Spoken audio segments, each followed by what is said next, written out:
Yeah.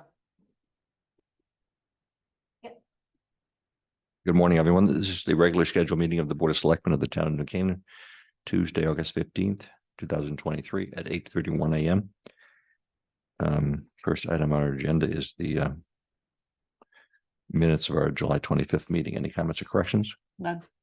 I move we approve the minutes Second. as presented. Second. All in favor? Aye. Aye. Public comments. I don't see any members of the public here. Anybody on by Zoom? Members of the public are welcome to provide comments to the selectmen on agenda topics scheduled for review and or vote. Comments may be submitted electronically since this is a hybrid meeting by sending them to BOS distribution at newcanaan.ct.gov. First item is Tiger and license to use property at 105 Elm Street. Morning, Tiger. Morning. Morning. Good morning. So this first item is, as Kevin mentioned, a license to use the property from 105 Elm Street. 105 Elm Street, that property abuts the property for the Playhouse. So there's an alleyway in between the Playhouse and 105 Elm Street. There's a subsequent alleyway on the other side between Playhouse and Le Pen Quotidien, which is the walkway. This is a smaller alleyway, and the applicant, the tenant that would like to utilize 105 Elm Street needs a secondary means of egress out of the building, since it's a restaurant. And what? That's Soleil. Is that the tenant? Yeah, but they're going to be split, and there's going to be a new restaurant as well. So they would like to utilize the alleyway as their second means of egress to come forward through that. And we wouldn't necessarily want to grant them an easement. What we're looking for is a license agreement that would flow with the tenant. So if the tenant changes to say retail, might not necessarily need the second means of egress, might not necessarily need that, and the license would be revoked. So it would travel not with necessarily the property itself, but with the tenant of that property. Excuse me. We're currently analyzing whether or not this will affect what we're doing with the Playhouse. We don't think that it necessarily will come into play, but we finalized where we're coming out into the alleyway and where they're coming out into the alleyway. And we're having our code consultant take a look and make sure that everything is satisfactory. And if it meets with all of our requirements from a code situation, we have no qualms about granting them a license to utilize the property. Liability issues, Tiger? Well, I assume that's not technically right now a public way, I mean, it's owned by us. If someone wanted to walk down there, we don't say that you can't, and it's being utilized. It would be utilized from a perspective from the Playhouse as a means of egress. So we would have to keep it shoveled anyways, if it was in that, in that regard. If someone trips and falls, it'd be on us. It's the exit for the theater. I mean, there's three. Right. It is one of the exits for the other theater. That's correct. For the, as you're coming into the theater, the theater on the left, that's an exit for that theater. Is that an emergency exit or it's not? It's one of our means of egress. Yeah. It's necessary. There's no ability to enter from that way. No, they would come in. And Right. From a ticketing standpoint, where everyone's coming in from the front. And how about for the restaurant? The restaurant, I believe it's just a means of egress, not a means of entering. I just noticed this is not the final agreement that David Rucci has. It's on our tablets. Paragraph. The paragraph.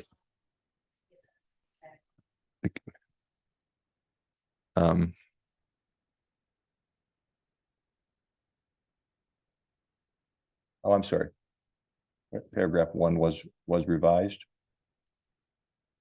This is.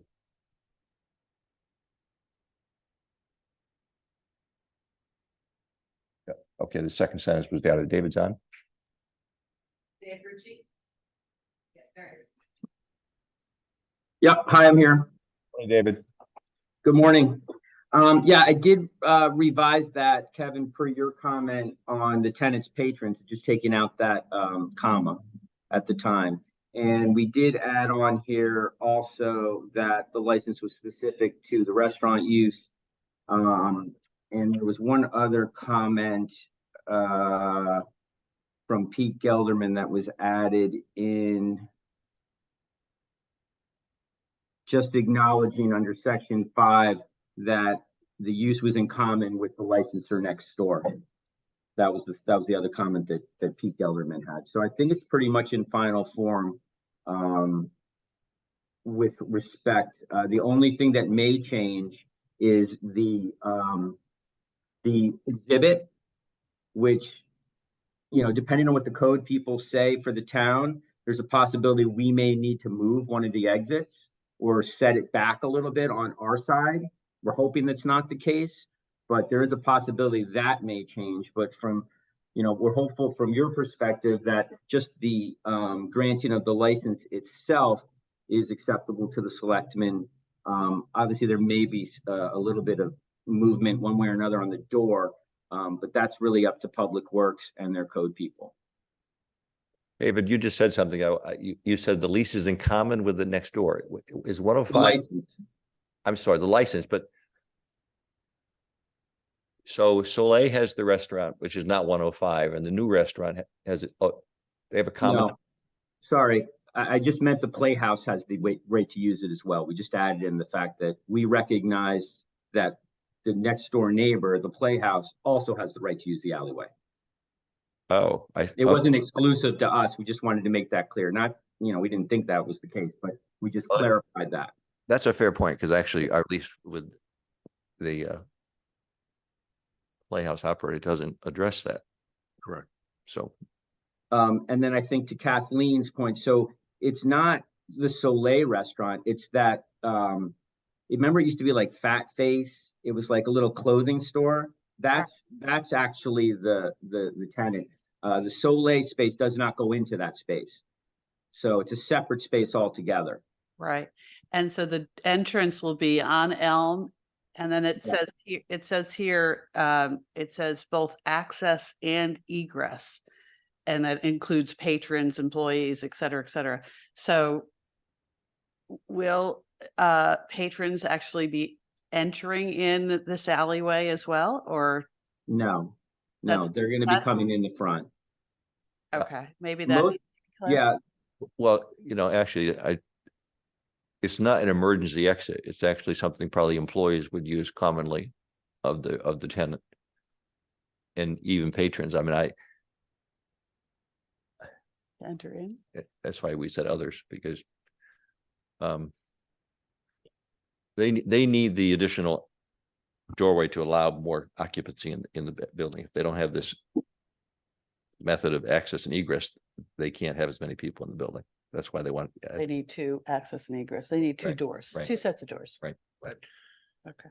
And having that flow, both entering and exiting, is that going to be No.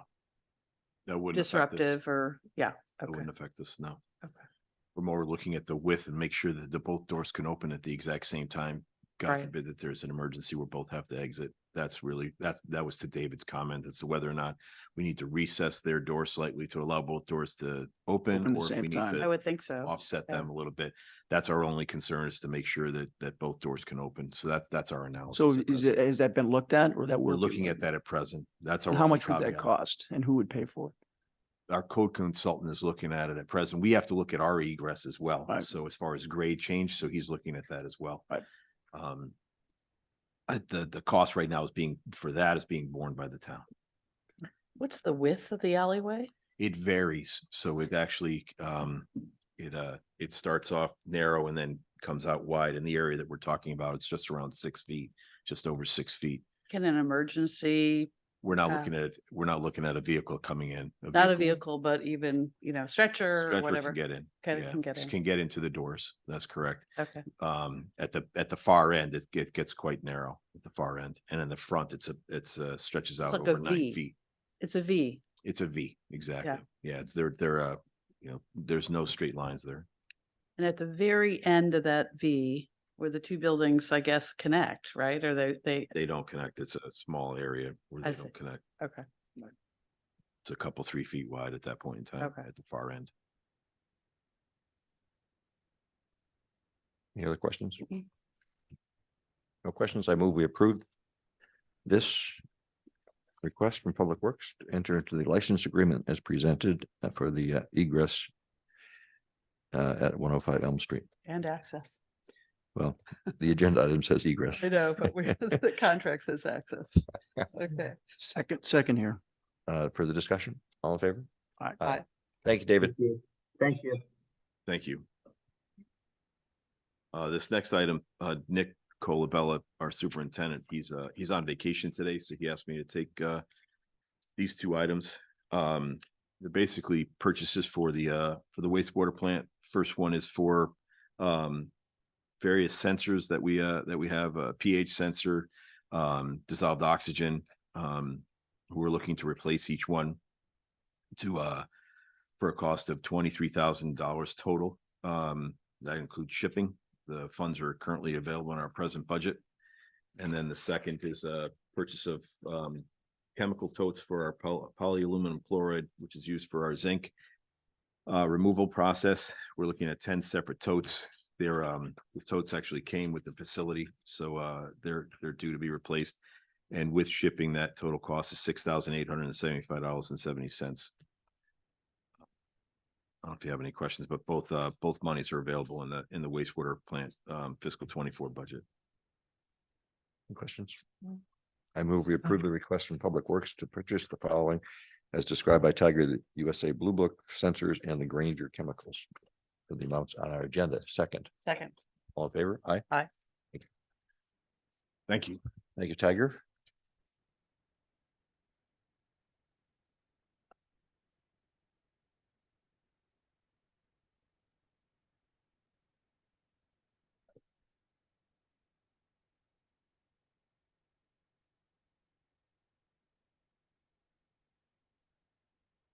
Good morning.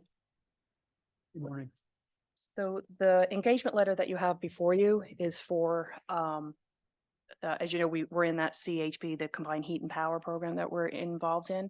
And Deloitte is giving us an engagement letter so they can go in and see what credits were available, that we're eligible for and apply for those credits. It's quite an in-depth process in looking through what's needed. They've sent their details. It's very detailed in what they want, plus also the criteria that we have to follow to get it.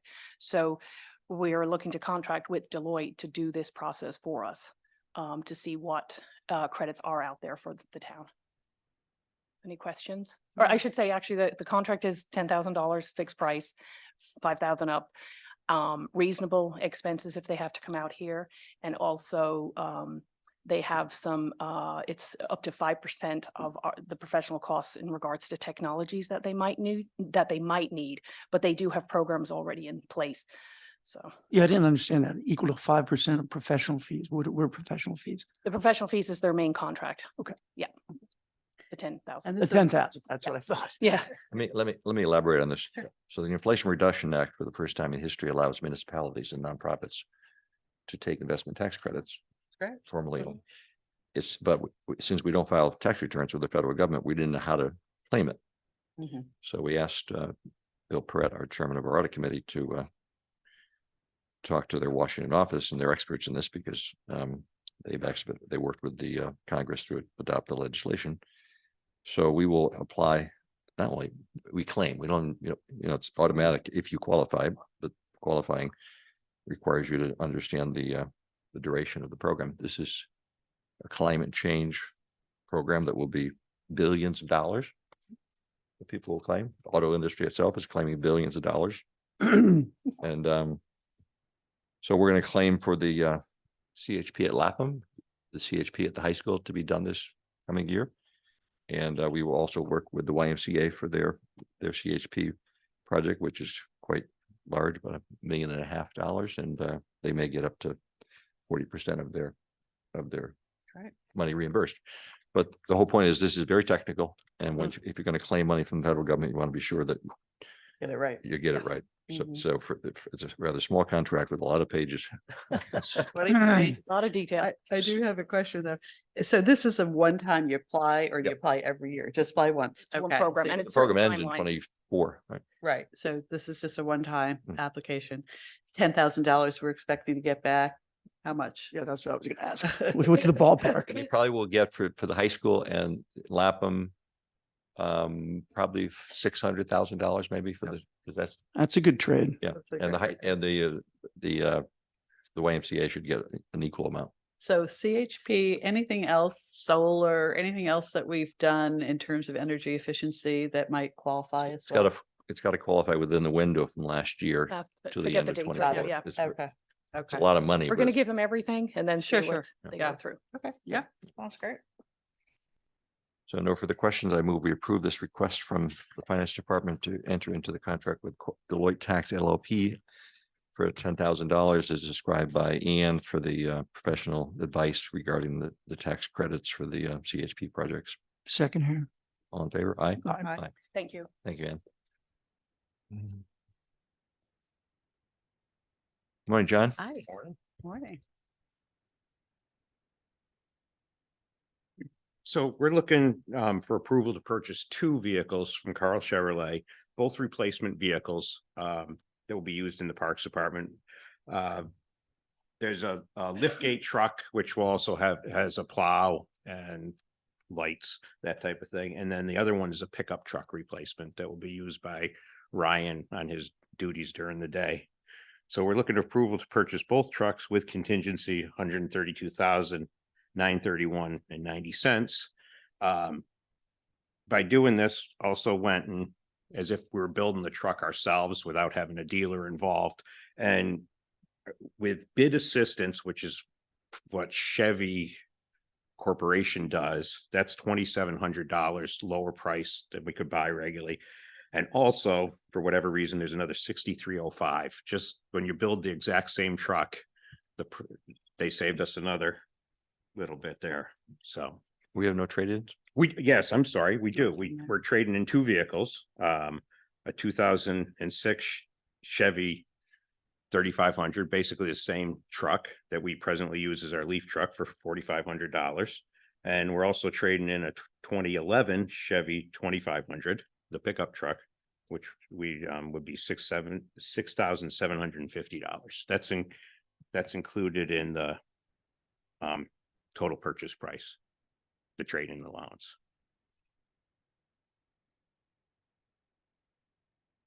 So who does the plowing? This is done by the Parks Department. It's for plowing, basically the schools more than anything, but also some parks. So they both will come with plows. But who does the plowing? I mean, Steve used to plow with the district, right? Right? Steve used to do some plowing, and when the storms are bad, I'll still do some plowing. But also, these both will be used in the Parks Department more than Waveney. But to plow Waveney, we have help with the Highway Department too. Questions?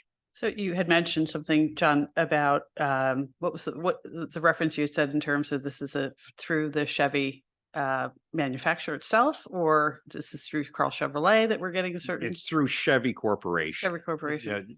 So on the pickup truck, there's 20. Is that who you negotiated with, or in It's not terms of the really a price? negotiation. It's a fixed price. This is, Fixed price. this is the state contract, isn't it?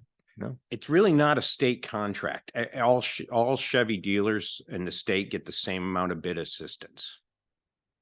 So the rate ultimately that you're getting, trade-in, discounts, et cetera, would be the same no matter what Chevy dealership we went with. Trade-in, Okay. that's okay, well, this looks worse than it is. That's a subjective thing. Got it. Okay. But as far as the vehicle itself, the purchase part of it, yes, it should be the same. It's just. A dealer could hold back that, on the pickup, the $2,700.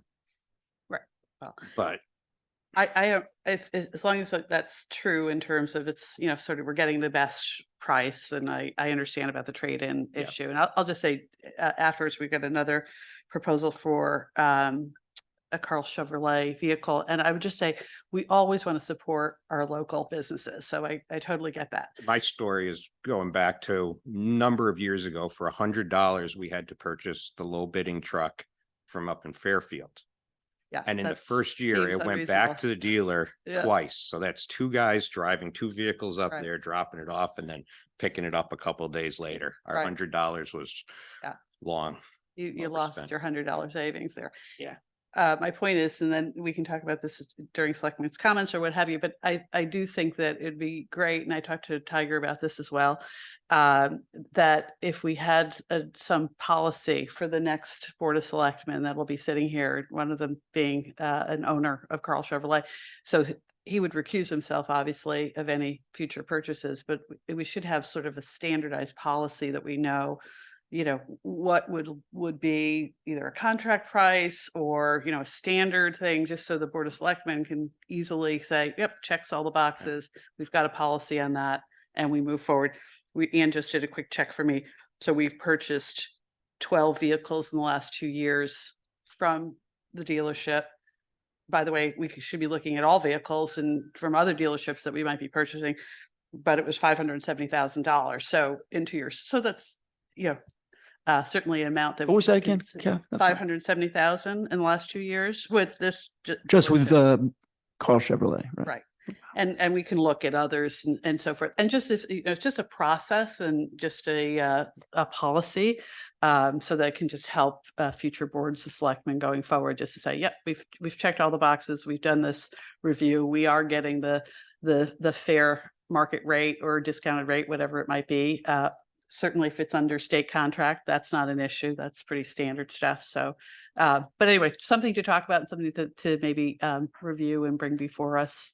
Probably would Before- help us too. before I'd be we're no longer sitting here. I'd be supportive of that, Kev. Okay, thank you. And Soon I enough. spoke to Steve about that too, and he seems to be, it seems reasonable to him as well.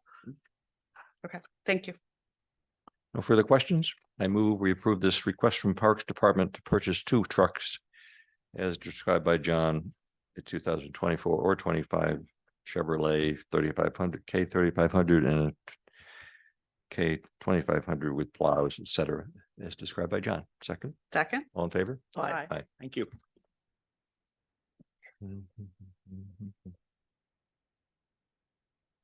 Good morning, Russ. Good morning. All right, I am here before you today to seek approval for a request for our annual payment of our Motorola Public Safety Radio Service contract. We are on year 3 of 5. This contract with Motorola supports our public safety radio system, which is our primary means of communication for police, fire, EMS, and public works, as well as the CERT team. We own the system. It is our own system. And this contract supports technical support, dispatch services, on-site infrastructure response. So 24/7, if we have a system problem, a site go down.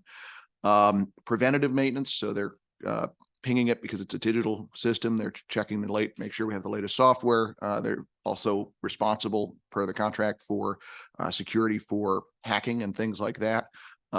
They also do advanced replacement as part of this. So within the 5-year cycle or the 5-year length of this contract, we receive hardware and software updates because we own the system, just like if you take an iPad or something, at some point, eventually, you can only update it so much before the actual hardware needs to be replaced. The same goes for this type of system. It has switches and routers and consoles and things like that. So this includes an advanced replacement schedule to keep us up to date, as well as I said, the security management and network management. And so this year's payment is $136,215.49. This is comparable to our peers. When I talked to, when we actually agreed to this contract back in 2021, it was expensive and none of us were happy about it, but it is exactly what everyone else is paying who has Motorola systems or in the region. So, so this is our 3rd of 5 years, and that is what we are seeking. And it is budgeted capital, bonded capital, FY24. Russ, thank you for that. Can you just remind us, where is it physically located? That is something I would be happy to talk about in executive Ah, okay. session. But there are multiple sites around town that are send and receive. And then there is a brain that kind of runs it in one location. But happy to discuss that if you want to. And Okay. Is there backup for the brain? there is, what we have is, the system itself has redundant or fail safes and fallbacks. And then if the entire system goes down, individual radio sites would become their own polling receivers. Okay. I am exploring long-term plans, 5-10 years, potentially of us moving onto the state system. Most of our neighboring, not most, half of our neighboring towns have done it or are in the process of doing it. The upside is that you join a system that is monitored 24/7, centrally located. It's compatible, so everybody can talk to each other because you're on the same shared platform and band frequency. But it is a substantial capital purchase because we would have to buy all new radios because it is a different band than what we are on right now. I did have a conversation with the assistant director for Westcog to see if this was something they could maybe do a little exploration and see if because we're not the only town that's wants to do it, but it's a cost. That maybe there's some funds out there, whether it be state or federal, or ability to influence state lawmakers that this is something we all should be doing and find ways to get us the capital. But that's still in progress. But our neighbors have done it. Norwalk's done it. Wilton's going to it. Westport's done it. Stanford's already on it. Well, given that you only have 2 years left in this contract, Yes. I would imagine that that's something you're going to be considering. It is. The thing is like I said, it is a substantial capital project. And How I much is understand substantial? we just bought this system not more than probably 5 years ago. So Well, we're that's paying a for big it on the annual basis, though, you right? always will, because you have to Yeah. maintain the software and the Right. hardware in order for it to continue to work. How much should we pay for the hardware? We don't know. This is the downside to this and I pushed hard with Motorola to get actual, I can get the prices of what we have spent. So I can come back with, here's what they've provided. Here's the software they've updated, the hardware. When it goes forward looking, they don't provide any specificity.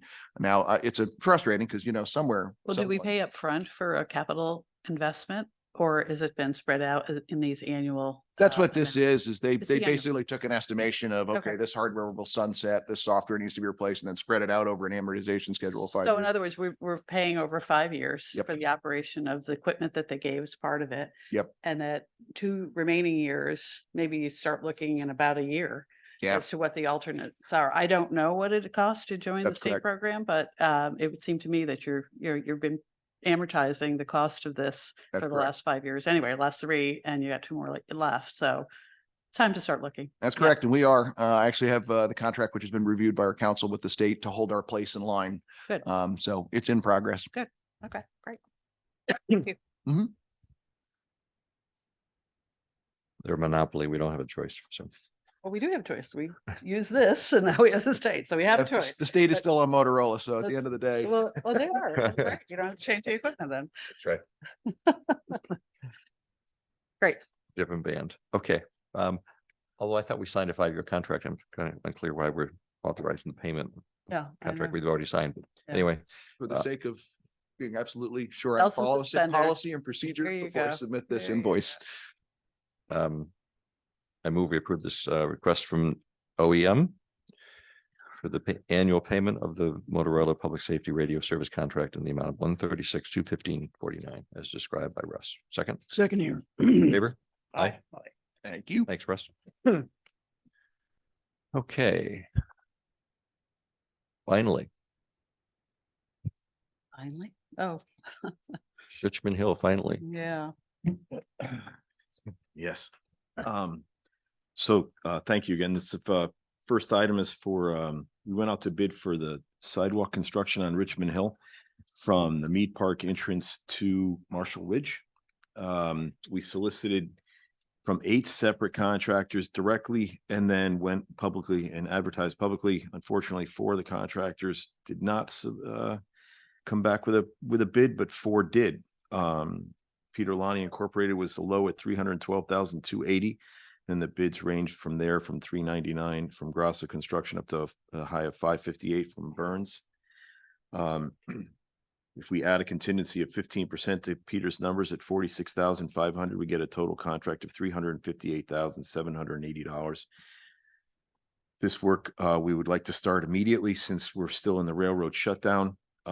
Metro North and Connecticut DOT already did their work for the crossing itself. They're estimating that work at somewhere on the order of $500,000 to $600,000. That's their estimate.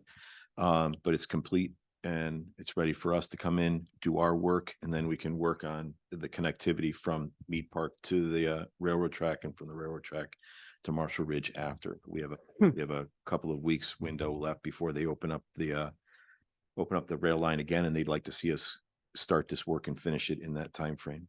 So this is going to get done before we reopen. That portion will. Right. Yeah, that's the goal. So he's looking to start tomorrow. If Yeah. we can, if this gets approved today, then he'll look to start tomorrow. I talked to him this morning. And to be clear, this was the location, there was an incident where you said We we had had two. two incidents where we had We some had, pedestrians. we had one, a boy struck while he was going towards his bus stop. And then we had three girls walking, and the girl, from what I understand, the girl in the back of the triangle got hit. So we had two separate instances in this area. The reason I said finally is because how long ago do we apply for the LATSIP grant? from the state? November of 2019. We actually got a letter of commitment. We actually applied 5 years ago. We still, 4 or 5 years ago. and their price was going to be how much more than this? 600 and change was our estimate for just our work underneath the way that they actually have us use the state bidding structure. And on the state bidding structure, the number was somewhere on the order of $660,000. And we came in at 312,000. Are we still eligible for a LoCIP grant? We would or be eligible to use that fund someplace else, yeah. When it We'd have comes in. a transportation oriented, another project that would be transportation oriented that would fit those requirements in town. We'd be able to take those monies and apply them. Okay, We have one other LOTSIP grant right now on Park Street for $1 million. That's to redo the sidewalk on Park Street from 106 to 124 from Old Stamford Road all the way to Main Street, the entire stretch on the western side. We're working through the final concerns from them. We actually have to do a ground penetrating radar analysis in and around the congregational church to make sure that no one's buried where we're proposing to put the sidewalk. goes before the That's committee, the, right? Hey, what about Locust? Did that expire? Didn't we get a? no, we had a grant for Locust Yeah. Avenue. We had a Main Street improvement grant that we did all the decorative lampposts in that area. No, I'm talking- You're talking about the parking deck. Yes. Oh, the parking Correct. deck. We applied for $2 That's- million and then they We applied for $2 million. They said it did not fit. Yeah. Interestingly enough, Transit oriented. transit oriented, it did not fit. They said it was too far from the train station. So then we utilized that money for these two projects. Okay, so this So what this happened? comes out of, That's correct. That Locust. initial allotment that we had, we actually then had to reapply for these two separate projects, got these two separate projects approved. One other one on Talmadge Hill for sidewalk on Talmadge Hill. Right. That we're working through right now. So just to be clear, so the sidewalk goes up to where the railroad crosses Mhm. Richmond Hill. And then we continue, so they did that part, the part that's right where the tracks are. They only did their portion. There's a black mat that sits in between the rail lines. Right, They actually constructed all of that and put in some additional signaling. and then we're doing beyond that too, continuing up. Correct. We're gonna match to the mat. And then Right. come from the mat and go up to Marshall Ridge. So my question is there, as the arm comes down, as the train is coming through, is it two arms or just one? One arm on either side. One arm on either side. Does that include the pathway, the mat, if you will, across the tracks, or is it just where the road is crossing So the tracks? I guess the answer to your question is they had to extend the mat further. Right, Because it's where the cars run through and then where the sidewalk would be. people walking. In order yeah. to allow the sidewalk to pass. The sidewalk will pass behind the arm, not in will. front of the arm. That's correct. We had Okay. originally had the plan to be behind the arm. They asked us to redesign it and place it in front of the arm. Yeah. So we redesigned it and placed it in front of the arm. Then they had their consultant come down and they determined that it was best for us to go behind the arm. So now we're behind the So arm how do again. we stop pedestrians from? The lights will actually warn the pedestrian to stop. There won't be one specific arm that comes down to a pedestrian activated I gate. see. There will not be. Hopefully nobody runs across, that's my concern. They- Our main they- concern is. They run down the road. across, They run across tell the now. chill every day, so. Yeah. Okay. Thank you. You're welcome. No further questions?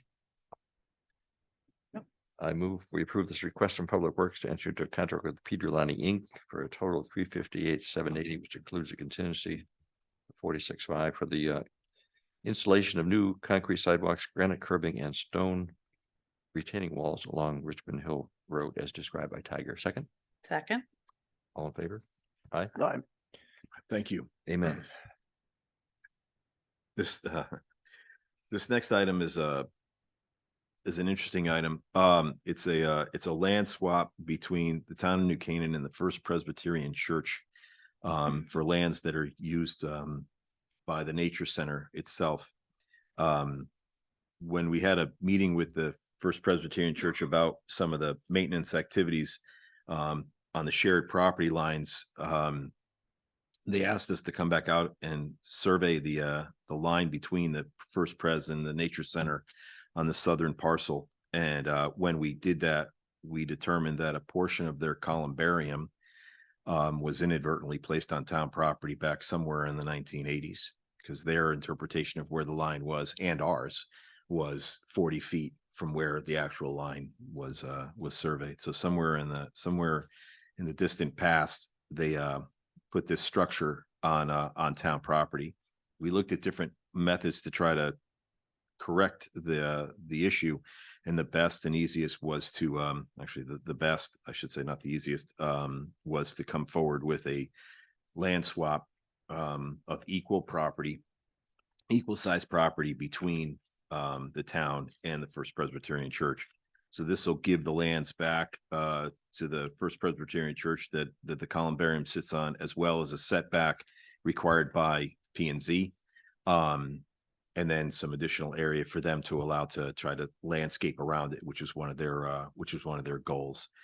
And then in return, on the northern side, adjacent to the parking lot, their parking lot will gain back 3,000 square feet of area, whereby the Nature Center wanted to remove a lot of the invasive species there and then plant some more appropriate screening materials there that would enhance their butterfly meadow. So it's a win-win overall. It's just a question of that we've got to go through the various processes. We went to P&Z for an 8-24 review. They approved that. Then we come to the Board of Selectmen for approval of this swap, and then we'll have to go to the town council for a public hearing. We'll post the property. We'll put a sign out on the property, and then we'll have 2 weeks prior, and then we'll have a public hearing, and the town council will have the ultimate vote or the final vote on it. Straightforward. No questions? I move we approve this request from Public Works to approve the agreement between the town of New Canaan and the First Presbyterian Church to swap an equal amount of property adjacent to the New Canaan Nature Center as described by Tiger. Second, Second. all in favor? Aye. Aye. Thank you. This next one is the granting of an easement for Eversource Gas, Yankee Gas, doing business as Yankee Gas, for the line that was placed coming from Park Street through the access way of the Playhouse lot, through the Playhouse lot to the town hall. It was put in as a service line, and we would like to change it to a main in order so that we can service the town hall annex, the Playhouse, Vine Cottage, and then any properties that are adjacent to this gas line from Elm Street. So the back of the property is on Elm Street from the Playhouse heading westward. They cannot use a service line as a gas main without an easement. The only way to change this is to make it an easement. So we had it surveyed. We agreed on the layout and the extent of the easement itself. And we're looking for the Board of Selectmen to approve that, and then we can put it on the land records. And then at that point in time, we can go forward with the prospect of hooking up the annex, the Vine Cottage, the Playhouse, and these other properties. And we know that there are at least one, if not two properties along this line on Elm Street that want to hook up as well. Can you measure their usage? But so, The service line was measured with the thought that it would change to a main at the time, but we wanted to get the town hall in and working and then work through the easement and not wait. I meant the Each- non-town each- properties. each- They all could be, They each have their own meter. they do. Yeah. Okay. Yes, yeah, but the So- service line itself was sized to be able to then handle all that gas. So you up can, at for the- example, Vine Cottage, you can figure out exactly how much the use. You know exactly what it is, Okay. yeah. What's the, we're gonna be, what's the installation? Is there gonna be a ripping up of things to put in the main line or is The it? line's already in. Oh, it's All in. this is Okay. just giving them the easement to then, right, documentation for Oh. their point to then satisfy their requirement on utilizing it as a main. Got it. Everything is in, town hall's already running on gas. Yeah. Okay, great. No further questions? I move we approve the request from Public Works to allow the gas distribution utility easement between the Eversource and the town of New Canaan at 77 Main Street Town Hall. Second, Second? all in favor? Aye. Aye. Thank you. This next item is to kick off the Dunning Stadium Improvements Phase 1 project. We went to Turner Construction to act as our construction manager and provide a guaranteed maximum price for us. That was one of the concerns or one of the recommendations or requests, bless you, Bless from the Board of Finance and the Town Council when we went forward for the funding itself. We have mirrored exactly what happened at the police department. So the police department building committee went through, vetted number of construction managers, selected Turner, and then went through the process of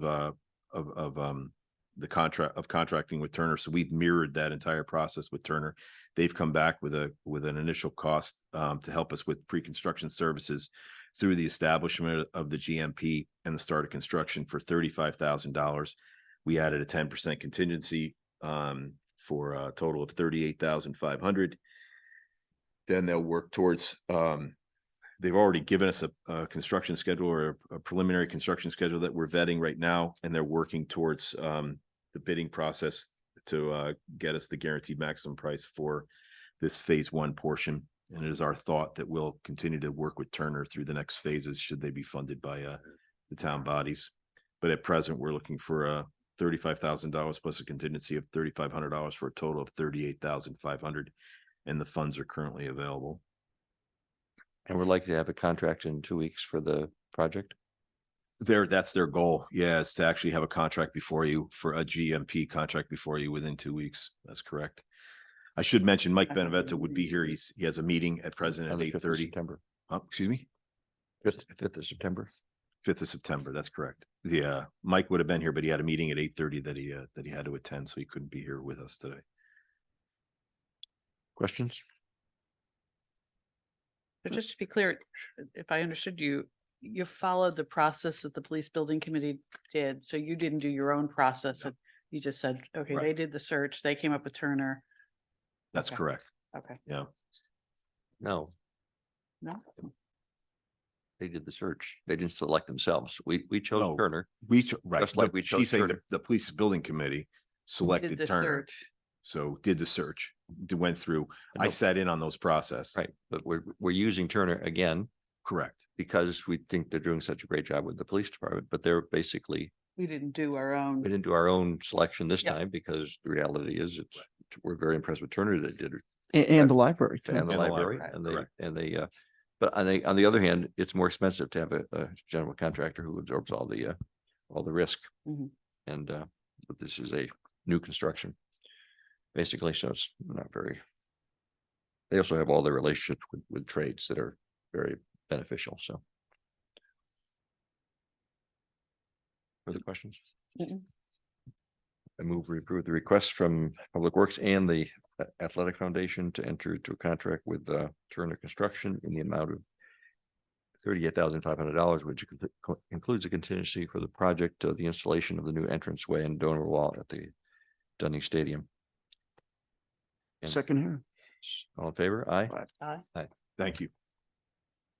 This next item is for our, the maintenance, and improvement of our GIS system, our geographical information system with Ty and Bond. Ty and Bond has been our preferred consultant since our GIS,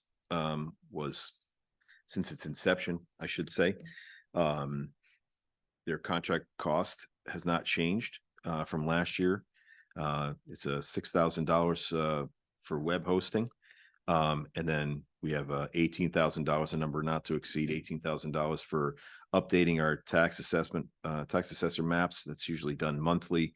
And then for on-call GIS support system services that they bill us on a hourly fee based upon a fee schedule. So we're looking at a total cost of $24,000. The funds are currently available, and we recommend continuing our work with Turner, with Ty and Bond. Any questions? None here. I move we approve this request from Public Works to enter into a contract with Ty and Bond in the amount of $24,000 for the annual maintenance and data updates for the RGIS system as described by Tiger. Second. Second. All in favor? Aye. Thank you. Jen, you want to join?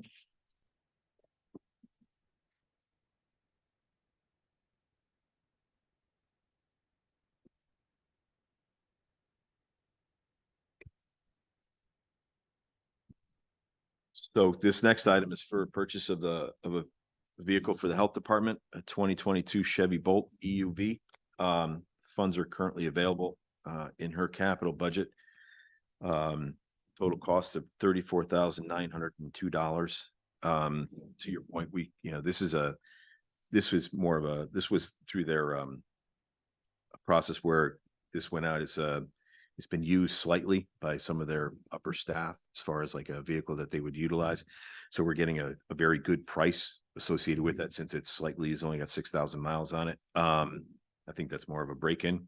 So we feel that we're confident with this cost. Yeah, they don't make them anymore. So if you look at Bob Thomas and HL Chevy and all these sites, you can't find them. So there's been a push by the town to go towards the electric vehicles. So in order to do that, there's very limited inventory in our price range. Of course, they do have a used Tesla in Darien. That's 86,000. I'd be happy to get too, but I don't think that would go there. So in order to do the electric route that the town's moving towards, there's very limited options in our price range. I did try going through the police department's contact with state bid list, nothing available. And especially under 50,000 for an electric vehicle. So we're kind of limited on what our options are. And how many, we have two? We have We have two two. there. Okay. The idea would be to add a charger possibly to Vine or the 3 vehicles for now, because swipe out over there because you're not charging every day realistically. They don't need to charge No, every day? no, they Okay. don't. No, they could come off the charger. The thought is that for us at times to come off the charger and allow visitors to town hall to use it as well. But to Jen's point, the 3 could certainly use off of the 2, and then we're off the 2 chargers that are there. Right. And then we're looking to install some additional chargers in the Locust lot as well. Well, that'd be good. Which Right. would help move them out of. the Right, town we'll move hall, them, too. move those Right, from right, there right. and then allow town hall users, people visiting town hall to come and utilize these as well. And we have them on a system whereby if we choose to enact it, then they would pay for their charge. Right. Either pay for the parking or pay for their charge. So how many vehicles do we have like by department, like across all the departments that are To used? get back to, as far Okay. as, are you talking just land use? Or are you talking everybody? Land Because use everybody is is a huge. start, yeah. So buildings have 2, engineering has 1, P and Z has 1, health now will have 2, fire marshal has 1, assessor has 1. No, Okay. Fire marshal has Well, 2. now, I wasn't counting Oh, Paul's, Paul, I wasn't yeah, counting Paul's Paul's town. emergency Right. vehicle. So for fleet usage, those are the ones that we have for fleet usage, about 7. total. And is there any sort of cross usage if one's Yes, not being correct. utilized as much? And Yeah, so there's sharing going Inland on? wetlands and P and Z share with engineering. And then we've had building come up and share as well if they've had certain situations. So the departments work out a system amongst themselves as far as, is your car available? Yeah, go ahead and use it. Oh, I need it at 10 o'clock. Okay, I'll be back. That kind of thing. We don't have a formalized document as far as scheduling out because the majority of it is all You really site can't, visits. because you Right. get last minute inspections. That's the problem we have. I'm using my personal car all the time. And I don't want to be using my personal car for obvious reasons. So, Gino and I are both out in the field. We're not, in the office all the time. Yeah, you So, actually got into an accident the other day. You got it. the you were there. man rear-ended me, Right. but I also Yeah. got hit in my personal vehicle and the Right. town washed their hands of it. So we don't want that issue of staff using personal vehicles to go to do inspections, because that was when the white car was in the shop. Right. So, and also the white car will be traded in. That car's 20 years old. Mhm. That's So, it. so the health department is, you went through the list, but 3 for the health department? No, No, we'll have two. you'll have two. 2 you, With me 2 and in Gino use, and Shannon, the three of us were sharing using two. 2 cars. Okay. Okay. And what kind of mileage? I mean, like, are you putting on 12,000 miles a year or, Mileage isn't that high. It's more the No, use because it's very short drive with a long stay I where see. they are. It's I see. Correct. When you go out to do soil testing, you're there for 2 hours. So it's not like, you're driving around town like the parking. Right. Right. So. You might only drive 3 miles to go for 2 hours worth of visit. It's the exact same thing for every other department. They're short runs with long stays. Gotcha. So it's not a fair analysis to look at how much gas they're using or mileage they're using. It's Got it. more on time. Got it. That's why it's one of the reasons why we think the EVs will be a little bit better for us because the internal combustion engines don't necessarily like that kind of work. We think the EV will be a better served vehicle for us in this regard. Good. Thank you. Further questions? None here. I move we approve the request from the health department to enter into a contract with Car Chevrolet for 34,902 for a 22 Chevrolet Bolt EUV, as described by Tiger and Jennifer. Jen. Second here. Yay, Second, yay all for in favor? Jen. All in favor? Aye. Aye. Cheryl?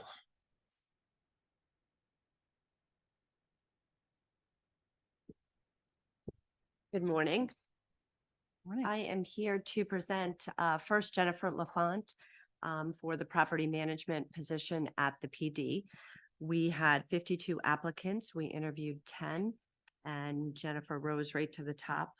She has been with the tax department for 2 years and before that was with the health department for 7. She's got a long history in customer service and I am very confident that she will excel in this position at the PD. And is that then her position? Will you be looking to replace that Her or? position will open and that will be an open position that we would replace. Okay. And these are union positions? Correct. Right. Same okay. union. Yes. Okay. So first you open it up to the union. Yes. Okay. And if you don't get enough, then you go Then we outside. go out. Okay. What had happened with Jennifer, she did not apply when we opened it up to the union. She waited until we put it out to the outside. So she ended up being in a pool with outside candidates. Okay. Questions? None here. We want to do Robert Murray as well. And next one is Robert Murray. We had 21 applicants. We interviewed 4. Robert rose right to the top. He has been with AMAC Refuge for 19 years. He has worked with heavy equipment, ability to handle heavy lifting, perform manual labor, strong attention to detail, and I think he will work very well within this department. Tiger. That's correct. He's a St. Luke's graduate and he lives in town, which is 2 other benefits for us. So we think he'll be a nice addition to our staff.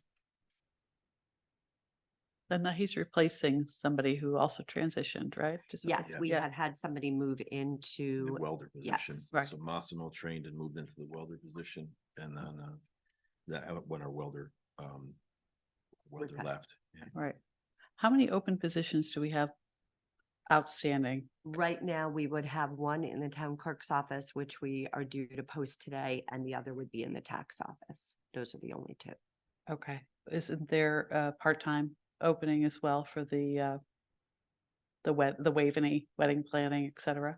Right now, that's been put on hold, so we don't have that open. Any other issues in terms of, I know you've been back and forth between us and the town council and so forth about the, well, not the charter, but the chapter 44, I believe, in terms of the ordinances and the employee handbook. Where Yes. do we stand I with am that? hoping to bring the employee handbook forward at the next Board of Selectmen meeting. Okay. And then we are still working with the attorneys on the chapter 44 and bringing forward what we're going to do with that. Okay, but that's strictly the town council, but the employee handbook that comes before the Board of Selectmen? That will, Yeah, yes. okay. Got it. No, there's also the town council subcommittees indicated they're going to repeal off chapter 44, which requires us to adopt a policy for part of the section that's coming out. Right. The original chapter 44 was adopted by the Board of Selectmen when they were the legislative body 60 years ago. Okay. So town council is going to repeal it, leave it all to the Board of Selectmen. So Is that before or after November 7th? I don't know. All right, we'll stay on it. Perfect. Look Thank you. forward to see it. I move we approve the recommendation to hire Jenny LaFawn for the PD and Robert Murray for the Highway Department. Second, Second? all in favor? Aye. Aye. Thank you. Sarah's not presenting this, so who's going to present this?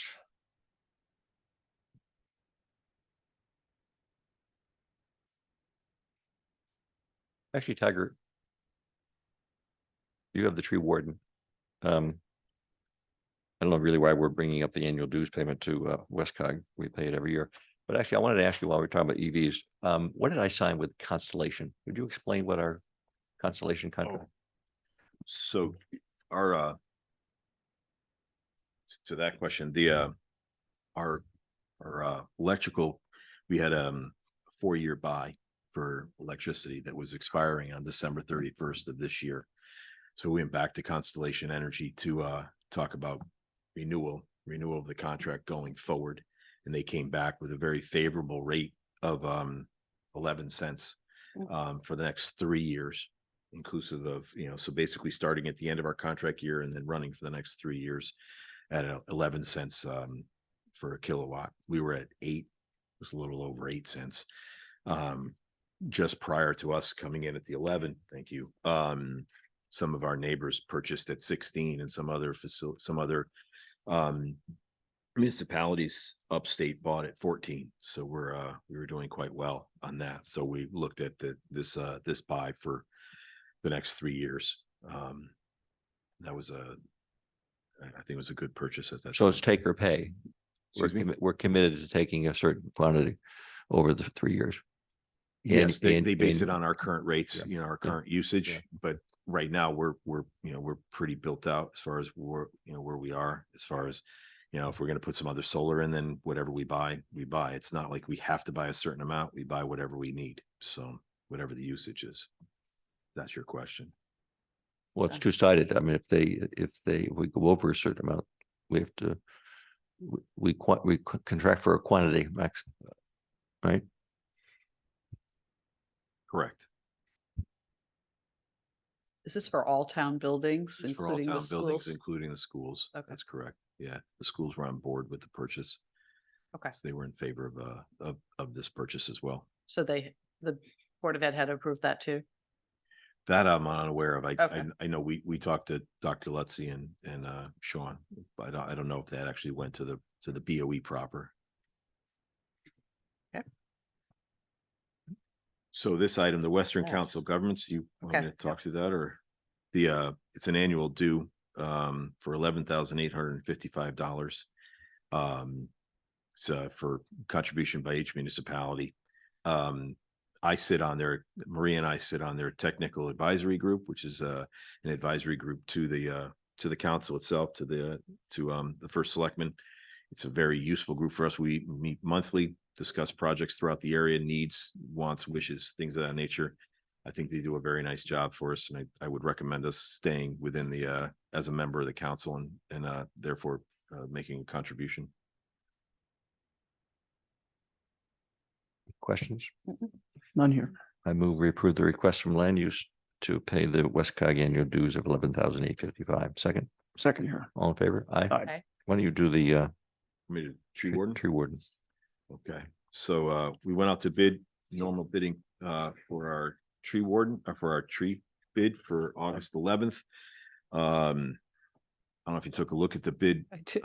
range, but Very it's close this time. probably one of the tightest we've seen. I think we had one that was $700 in range. This is just under $500 between the three bidders, which is very nice to see. It's for 15 separate locations, one of which is one of the trees out here between in the Vine Cottage lot. Olmsted came in at a low of 39,591, and the bids ranged up to Davy Tree of 40,030. So $441 higher. So Olmsted has done very nice work for us, and we recommend the contract to Olmsted for $39,591. Is it the tree at Vine Cottage? Is that Not the being big one in trimmed? the middle. There's a dead one between Vine Cottage and the Red Cross? Red Cross. Sorry. Okay. Yeah. So You've been looking at that for a while, right? Excuse me? Is it, we've been looking at that for a while? Yeah. It's finally succumbed. And then the rest of them are spread out throughout town itself. Yeah. No questions? I move we approve the request from the tree warden to enter into a contract with Elmsted Tree for $39,591 for the removal, pruning, and stump removal of various trees in towns. Second? All in favor? Aye. Aye. Thank you. Contracts under 10,000?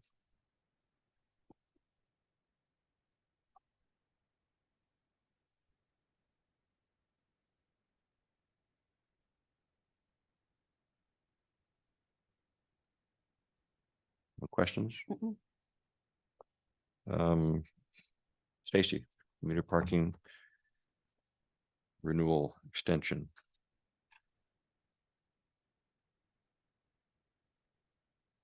Oh, is that new?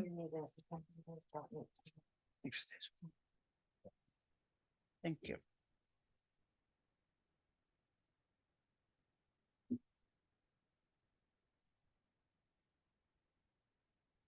I'm here to request approval of a plan to adjust the renewal of the commuter parking permits and the priority wait list in view of the Metro North branch line shutdown. Amplification here, sorry, that's okay. The shutdown is, fingers crossed, scheduled to be completed by Labor Day.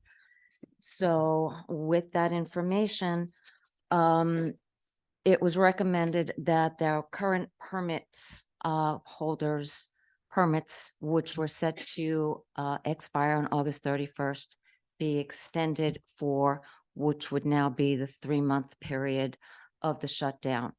That would bring it to an new expiration date of November 30th with the renewal date of December 1st. Normal renewal date would be September 1st. Because of this, we also request that the people on the priority lists, which are about 300, also have the option to extend their decision should they not want to reinstate or need to reinstate their permits when the line resumes in September, to have the option to defer their decision to November 30th as well. And then once that date comes, they need to make the decision whether they want to reinstate their permits or go back on the wait list.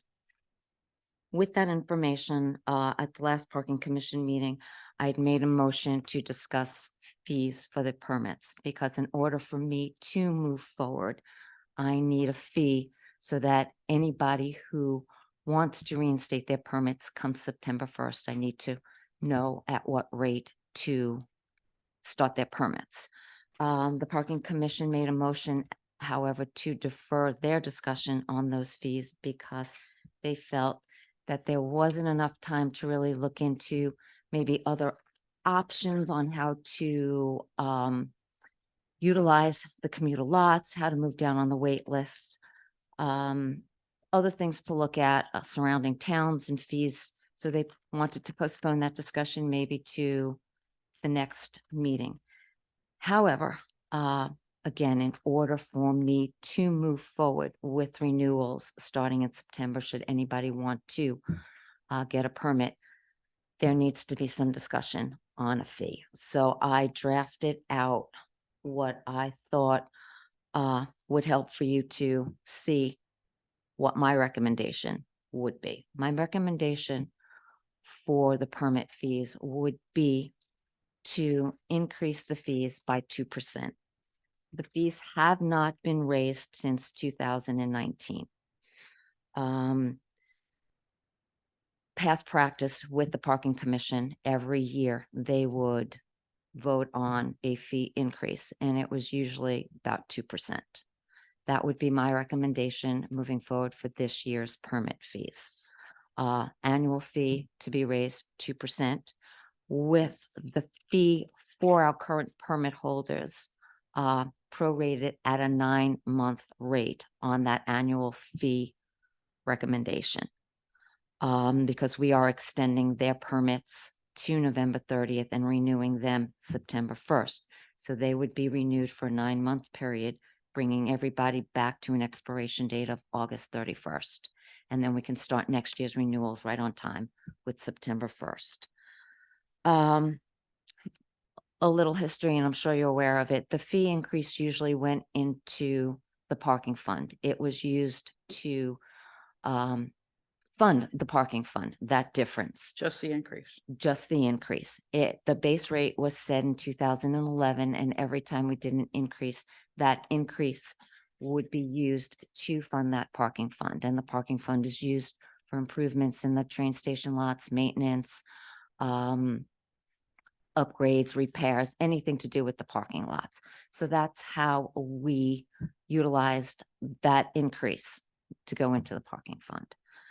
So basically, this little spreadsheet shows you what the number of current permits we have, what the rate currently is, what the increase would look like. The 2% on 624, which is the base rate for the lumberyard, would be $12.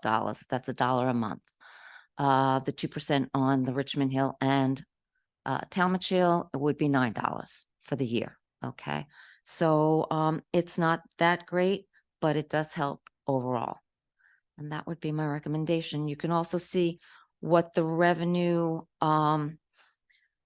would be, what the loss of revenue would be for that 9-month period. But I am expecting that a lot of people will reinstate their permits that are on the priority list, and that we will be able to move down on the wait list which would also increase our revenue because we will be selling more permits. So Stacey, let me just clarify something. Sure. I thought the parking commission actually voted on the 2% increase. And they were talking about doing other things. they did not take a vote Oh, okay. on any of the fees. They Okay. did not want to discuss fees I because mean, they th- felt their, that their there was discussion was whether we should reduce fees, whether we should begin to charge quarterly. They have a lot of different ideas. correct, which I agree 100% that we have to start looking outside the box a little bit on She's how got to a timing utilize issue. it. But there's a time issue right Train- now. Trains come online. and Well, people- Right. we also have a learning exercise, but September, October, November, we're going to figure out what the appetite is for people to come back to our parking Correct. lots. And what our reinstatement is going to We be have like. 300 people on the priority wait list, Right. in addition to Are they 200 permits. Existing. we have existing 470 in the lumberyard alone. So Right. we have a total of 778. Yeah, My that's- concern is the lumberyard. So I focus on that. 470 people currently. We also have permit the Board holders. of Ed, now occupying 220 Elm, which is bringing 60 spaces into the X is over 19 or over. And we also have other tenants in 220 Elm that have rights to park there. We have 208. the old 2A 212, which actually doesn't have tenants right now other than 1 or 2. But so there's gonna be a lot of pressure on the lumberyard lot, and we really don't know what's gonna happen with those 300 priority waitlist people. Correct. So if I just moved into town, say October 1st, Mhm. and I want to put I guess I go on the wait list if I want to be in the lumberyard. Correct. It looks like Richmond Hill is open.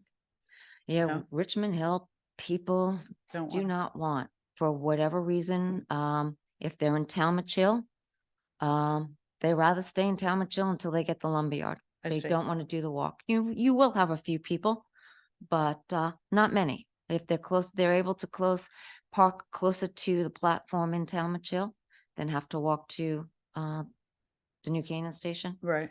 So, They seem to choose that. okay, so the lumberyard, how long is the wait? We don't know really, because we don't know. Right. Right, I have okay. 215 people on it from the last person that I notified on the wait list. It's not large. We are reducing it. But given all the circumstances of Yeah. the priority list and the current annual amount of permits that are out, before we can move down, I would have to see what happens Right. there.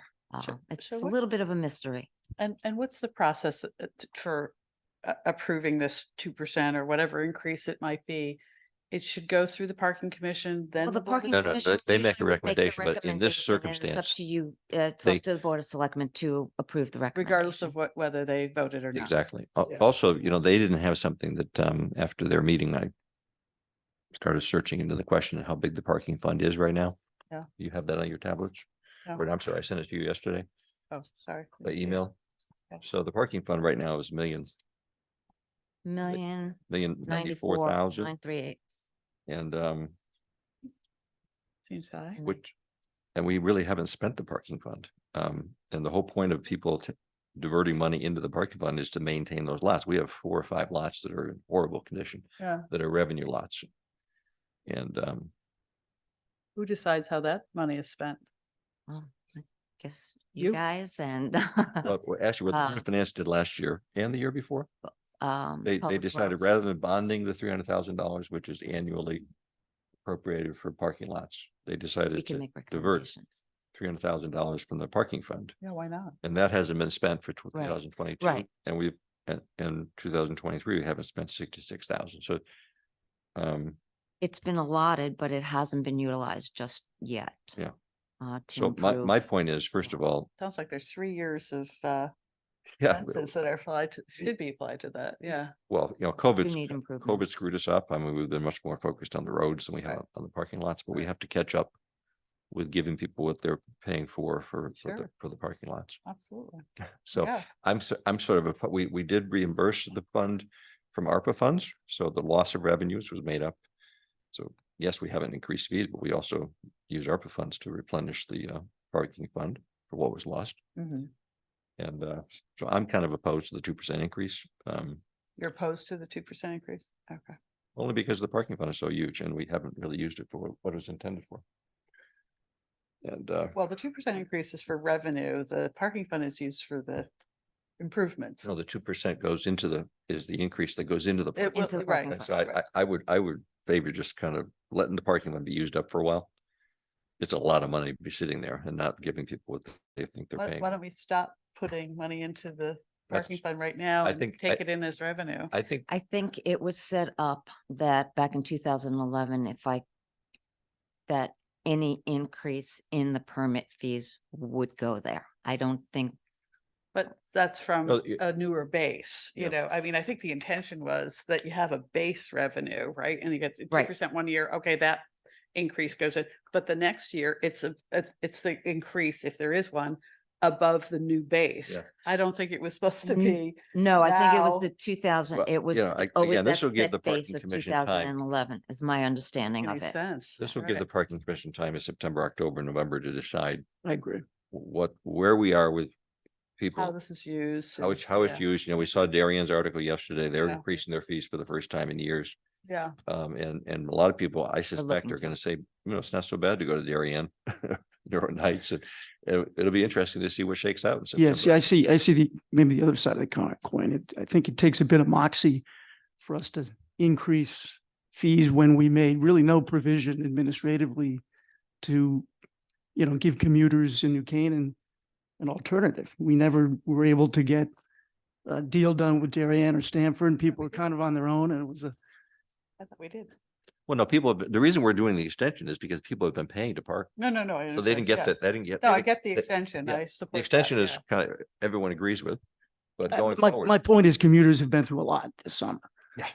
Summer, Yeah. Yeah. And I think to say, oh, now we're going to charge you more money and we have $1 million in the fund is, I agree with Kevin. I Well, mean, let's get the parking lot fixed. Well, yeah, there's a lot of stories there which we can go through it probably better in the budget season, but the reality is we've got some catching up to do. So what are you looking for us to do? Well, then just to approve keeping the permit fees as they are so that I can move forward with setting up our permit renewals comes the line resumes, Okay. which we're keeping our fingers crossed as of right after Labor Day, which is the 4th.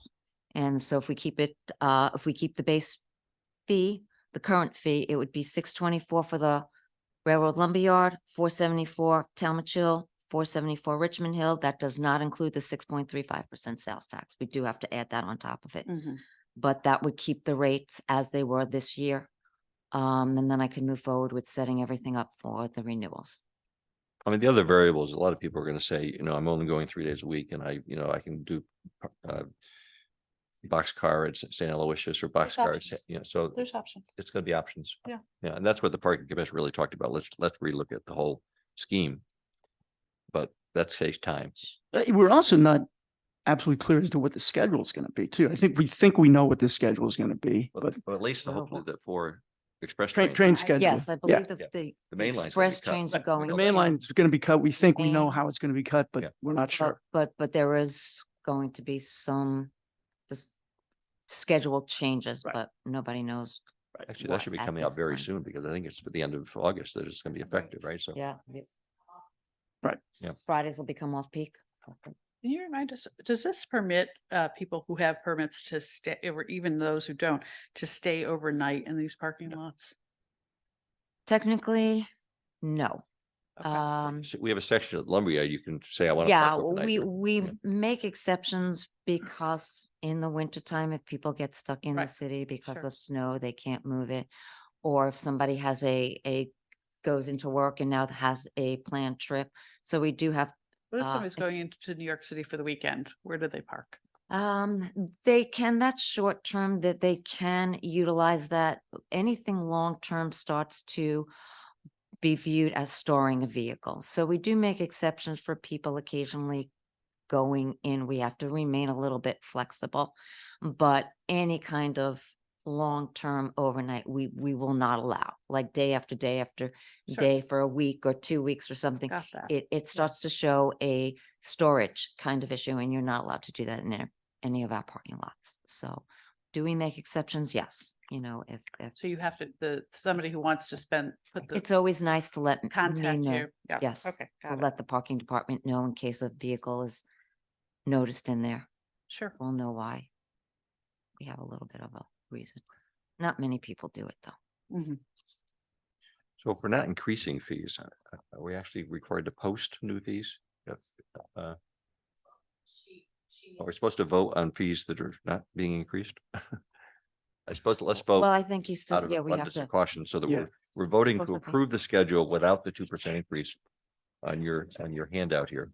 Right, to keep the current permit fees as is, As but at is. least All- vote on the current permit fees In all lots. in all of our commuter lots, correct? And how soon and when, if somebody wanted to change it, the next Board of Selectmen, let's say, or the Parking Commission, could you introduce that November 1st, or you got to know now? I have to know now because I have a lot of people that want to start who are not current permit holders, Gotcha. who want a permit Now, comes the time the line resumes. She also which has would to mean- have 2 or 3 months to communicate on renewals. And since we're not, Correct. I also need to send out information on Right. how we're going to do Okay. renewals, how the 9-month is going to be, give them check. a fee of what that's going to be as well. Got it. Right. Okay. so I move that we maintain system's set the up. commuter parking permit fees. Business lots were done in June, so Mhm. at the current rates and second, Second. all in favor? Aye. Okay. Thank you, Thank Stacy. you so much. That brings us back to legal fees on the tablets. Just operate administratively, I think, just need to update the fact that the fiscal year should reflect July 23 to June 24. I don't know who puts this together. Is this from them? This from Bertram Moses? It is July 1. Isn't it? Yeah, but it says fiscal year to date. It has the wrong fiscal year up Oh, here. does that Josh do that, or who does that? Yeah, it's just an incorrect heading. It's there, and it's also the adopted budget down below should say 23, 24. And is that the correct adopted budget? Is it Yes. 400? Yes. Yeah, okay. So just that needs to be amended too. No other issues with the legal fees? I move we approve the legal fees on the tablets. Second, Chairman. All in favor? Aye. Aye. Aye. Overpayments, there's some automobile vehicle. One real estate. Move we approve the refunds or tax overpayments on the tablets. Second? All in favor? Aye. Aye. Okay. Anything else on our agenda? I move we we have selectmen's comments. I would make a few comments. One, the 220 Elm Street Board of Ed. The school administration moved into the new facility on Saturday. I was over there yesterday. It's a very beautiful space. Done on budget, on time. We have any bathrooms? I think I was over there yesterday to look at them. I think they're done, but I was told the end of June and July. Now it's almost the end of August, and 3 little issues. And the elevator is sort of underway. And then the Utilities Commission is meeting tonight. You saw my email about the Affordable Housing Committee. We'll take that up in September. So that's all I have. Just maybe if I could just add on the affordable housing, I just want to encourage that anybody who is interested, whether if you're unaffiliated, kindly send your letter of interest and CV to the Board of Selectmen, the Board of Selectmen email address, which is on the website. And if you're of any other party, you can go to your town committee also to express interest, or you can come direct to us. But we do want to encourage to see the list, because we as the members of the Board of Selectmen have to go through the process of meeting with any of the potential candidates as we put it together. This is going to be a little complicated, like the Utilities Commission, not too complicated, but just going through the process so that we can get this in place hopefully in September. So we do have by the ordinance of the Affordable Housing Commission or Committee that 4 members are going to be representing 4 different town bodies: Town Council, Board of Finance, P&Z, and the Housing Commission. And then there are an additional 5 other members. So who will be basically anybody who suggests that they are interested, we'll review that, and then hopefully we can put the approval together in September. So I do want to publicly encourage those who are interested to send us their level of interest. So that's the Affordable Housing Committee. Want to talk I know Tucker will be talking to you about this, Kevin, just in terms of, we have 5 remaining dates on the Board of Selectmen, and there is a date that appears for November 8th. And I know Tucker will be coming back to us all in terms of availability, but that's the day after the election. And it just doesn't make a lot of sense to me anyway, that we should be having a Board of Selectmen meeting after the election. I don't think there's ever in history have we done that. So there is the third Tuesday in October 31st, week before the election, that we didn't put ourselves down for a board meeting. So I suggest that be our last meeting on the 31st. I know that Nick and I are available, and hopefully you are, Kevin.